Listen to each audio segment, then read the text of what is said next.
السلام علیکم، میرا نام ہے شامل ہادی ہے اور آپ دیکھ رہے ہیں پروگرام ماں اور بیٹا۔ میرے ساتھ موجود ہیں میری امی فرحت ہاشمی۔ السلام علیکم۔ وعلیکم السلام ورحمۃ اللہ وبرکاتہ۔ تو ماما، اب ہم دیکھتے ہیں کہ یوسف علیہ السلام اپنی عملی زندگی کا آغاز کر رہے ہیں، تو اس کے بعد کیا ہوتا ہے؟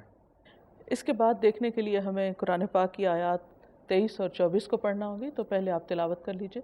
بالکل۔ اعوذ باللہ من الشیطان الرجیم، بسم اللہ الرحمن الرحیم۔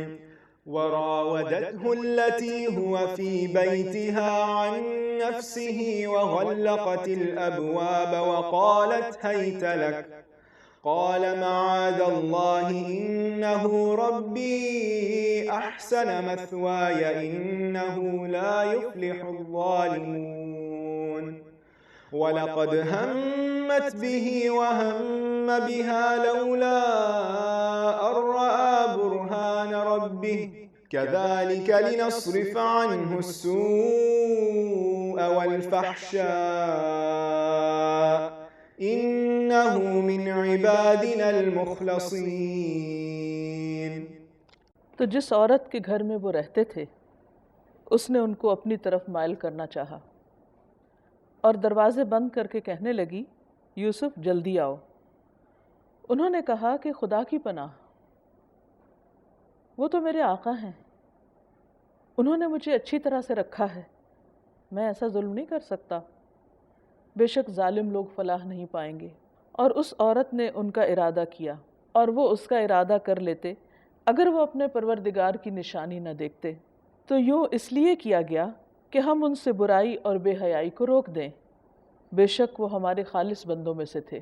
پہلے تو بھائیوں کے ہاتھوں آزمائے گئے، نفرت اور حسد کا شکار ہوئے، لیکن اب محبت کے نام پر ایک نیا امتحان ہے۔ اور وہ کیا کہ عزیز مصر کے گھر، فائنانس منسٹر کے گھر وہ آرام سے رہ رہے تھے، بہت کچھ سیکھ رہے تھے، نئے نئے تجربے کر رہے تھے، گرو کر رہے تھے، کہ اتنے میں ایک اور مشکل آ گئی۔ جس عورت کے گھر میں رہ رہے تھے وہ عورت ان پہ فدا ہو گئی، وہ ان کو پھسلاتی رہی، اپنی طرف بلاتی رہی، وہ بچتے رہے، لیکن ایک دن اس نے ایسے کیا کہ گھر کے سارے دروازے بند کر لیے۔ کہا جاتا ہے کہ 7 دروازے بند کیے گئے اور اس نے یوسف علیہ السلام کو بلایا بری نیت سے، برے ارادے سے کہ برائی کا ارتکاب کریں، لیکن یوسف علیہ السلام نے فوراً کہا معاذ اللہ، اللہ کی پناہ۔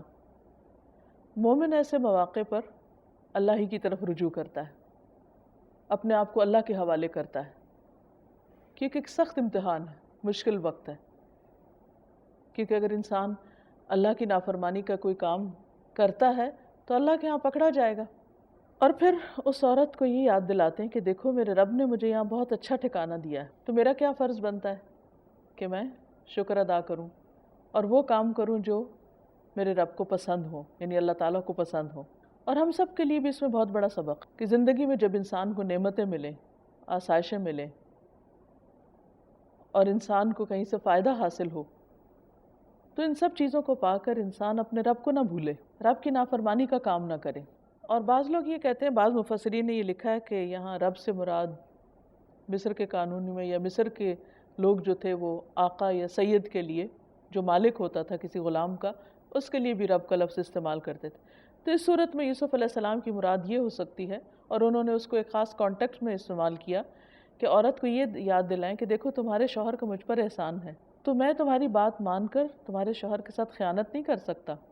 جس نے مجھ پر اتنا احسان کیا، مجھے اتنی عزت کے ساتھ رکھا، بیٹا بنا کے رکھا، میری تعلیم کا بندوبست کیا، میں اس کے گھر والی کے ساتھ ایسا سلوک کروں؟ حالانکہ وہ وہاں پر تھے بھی نہیں۔ جی۔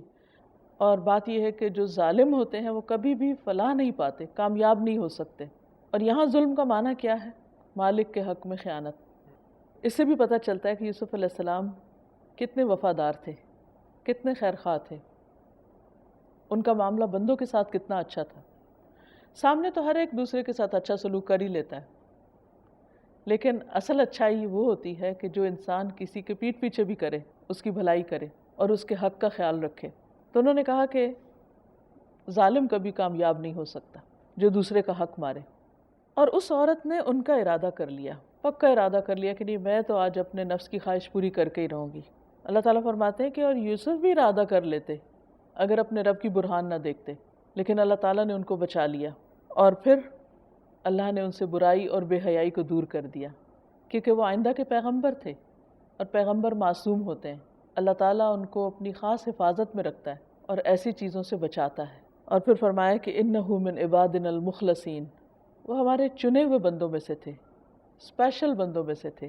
اور ان کی ساری زندگی یہ بتاتی ہے کہ کس طرح جس نے بھی ان کے ساتھ برا کیا اس نے ان کے ساتھ اچھا ہی کیا، وہ احسان کی روش پر رہے۔ بھائیوں کے بارے میں ایک لفظ بھی اپنی زبان سے نہیں نکالتے، کہیں بیٹھ کے رونا نہیں روتے، کہیں شکوہ نہیں کرتے کہ میرے بھائی کیسے تھے، ہر جگہ صبر و تحمل سے ہی کام لیتے ہیں۔ تو اینی ہاؤ اب یہ ہوا کہ ان کے لیے ایک بہت بڑا امتحان تھا اس عورت کی شکل میں، کیونکہ وہ ان کے گھر میں رہ رہے تھے، خوبصورت بھی تھے، جوان بھی تھے، اور غیر شادی شدہ بھی تھے، ان کے لیے سارے مواقع میسر تھے، لیکن اس کے باوجود انہوں نے اپنے نفس پہ کنٹرول کیا اور اس عورت کی بات نہیں مانی، حالانکہ وہ ان کو بہت زیادہ مجبور بھی کر رہی تھی۔ دروازے بھی سارے بند تھے، دروازے بھی بند تھے، کسی قسم کا کوئی خوف بھی نہیں تھا، لیکن اللہ تعالیٰ نے ان کو بچا لیا۔ یہ جو محبت ہے اس کے بارے میں تھوڑے سے سوال ہیں، اگر ایک چھوٹی سی بریک لیتے ہیں اس کے بعد واپس آتے ہیں اور اپنی گفتگو جاری رکھتے ہیں۔